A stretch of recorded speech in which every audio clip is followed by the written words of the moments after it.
첫 번째로 제가 드리고 싶은 말씀은 생성형 AI가 상당 부분 단순 반복적인 업무들, 고난이도까지는 아니지만 한 중간 정도의 난이도까지의 업무들을 상당 부분 대체할 수 있다는 가정을 했을 때 어떤 직업들이 과연 존속을 할까 했을 때 첫 번째로는 물리적인 어떤 행동들을 동반하고 있는 직업들은 오랜 기간 지속이 되지 않을까라고 생각을 합니다. 대표적으로는 요리사 같은 게 피지컬한 활동을 통해서 음식을 만들어내는 것이니까 배관분, 전기기사, 기계 고치시는 분, 혹은 심지어 가전제품 설치하시는 그런 직업들, 청소업체들 이런 부분들은 솔직히 AI 시대에서도 대체가 될 수 있는 부분들은 아니기 때문에 과거에는 어떻게 보면 그렇게 몸쓰는 일들이 힘든 일이고 기피하는 일 중에 하나였다면 저희가 앞으로 살아가야 할 시대에는 오히려 이런 직업들에서 고소득이신 분들이 더 많이 발생을 하고 조금 더 전망이 좋아지고 그런 측면들이 충분히 있지 않을까라고 생각을 합니다. 그런 의미에서 말씀을 드리면은 개인적으로 저는 서울대 경제학부를 졸업을 했고 근데 이제는 우리가 앞으로 마주하는 시대에서는 학벌이라는 요소들 그리고 좋은 대학교에 간다는 의사결정들 그런 거의 의미가 과거에 비해 많이 퇴색해 나가지 않을까라는 생각을 합니다. 근데 다만 그럼에도 대학을 가는 의사결정을 하신다는 것은 여러분들이 어떤 취업시장에서 비교 우위를 확보하기 위한 행위여야만 이 행위가 의미가 있어진다고 생각을 하는데요. 그런 측면에서는 그럼 무슨 직업들이 계속 채용이 많이 이루어지고 존속을 할 것인가라는 고민들을 우리가 같이 해볼 필요가 있을 것 같습니다. 일단 없어질 직업들은 중장기적으로 봤을 때 단순 반복 업무들로 구성된 직무들은 줄어들 거라고 봅니다. 예를 들어서 인사 업무를 예시를 들어봤을 때 기본적으로 사무 행정 차원에서의 인사적인 업무들은 상당 부분 솔루션이 대체를 할 수가 있는 부분이 있다 보니까 이런 단순한 인사 업무에 대한 수요는 떨어질 것이고 인사 차원에서의 기획 업무들 어떻게 하면은 임직원의 생산성을 극대화할 수 있는지에 대한 그런 기획적인 부분들 고도의 판단력이 요구되는 직무들 살아남지 않을까라는 생각을 하고요. 그 외에도 총무 관련된 업무들이나 단순 사무 행정직 업무들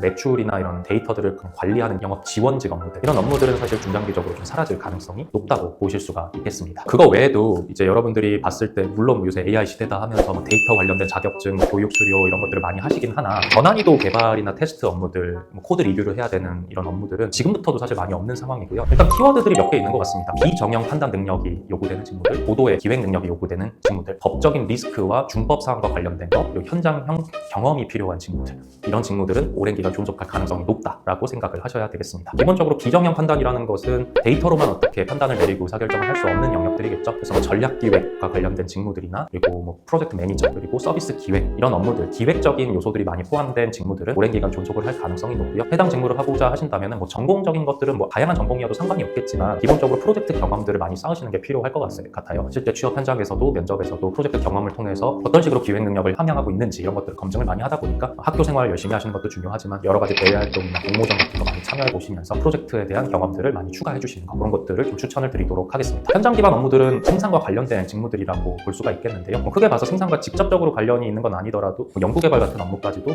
포괄할 수가 있겠습니다. 그래서 연구개발자, 설계 업무 하시는 분들, 선행 품질 업무 하시는 분들, 공정기술, 설비기술 이런 업무들은 현장에 대한 이해도가 중요하고 그리고 사람이 어떻게 보면 반드시 개입을 할 수밖에 없는 영역이다 보니까 상당 기간 존속을 하지 않을까라는 생각을 하고요. 근데 단순하게 생산 업무, 생산직이라고 보통 표현을 하겠죠. 이런 부분들은 좀 반복적인 특성들을 가지고 있다 보니까 상당 기간 존속할 가능성이 좀 낮다고 봐야 되고 실제로 조지아주에 있는 현대공장에서도 엄청나게 큰 부지 안에 공장 라인이 엄청나게 큰데도 불구하고 근로하는 인원은 몇백 명밖에 안 되는 그런 지금 사례들을 보실 수가 있는 건데요. 점차 우리나라도 그런 방식으로 좀 변화하지 않을까라는 생각이 듭니다. 그리고 넘어가가지고 법적인 리스크, 준법사항과 관련된 업무들은 아무래도 이런 윤리성, 사회적인 이런 압박들이 존재를 하기 때문에 AI한테 판단을 넘기기가 어렵겠죠. 그래서 ESG 관련된 직무들이나 준법, 컴플라이언스 관련된 부서들, 자격증을 따지면 변호사나 법무사 이런 직업들, 행정사 관련된 직업들 이런 자격증을 따서 하실 수 있는 직무들도 오랜 기간 당연히 존속을 할 수밖에 없는 직무들이겠죠. 변리사도 마찬가지고요. 그리고 그거 외에도 기본적으로 영업과 관련된 업무들도 어느 정도 상당 기간 존속한다고 저는 생각을 하는데요. 영업이라는 거는 기본적으로 B2C든 B2B든지 간에 대인관계나 어떤 네트워크를 관리하는 차원에서의 업무의 비중이 어느 정도 있을 수밖에 없고 그 부분을 모든 걸 AI로 대체를 한다는 건 사실상 좀 어려운 부분이 있다고 봅니다. 특히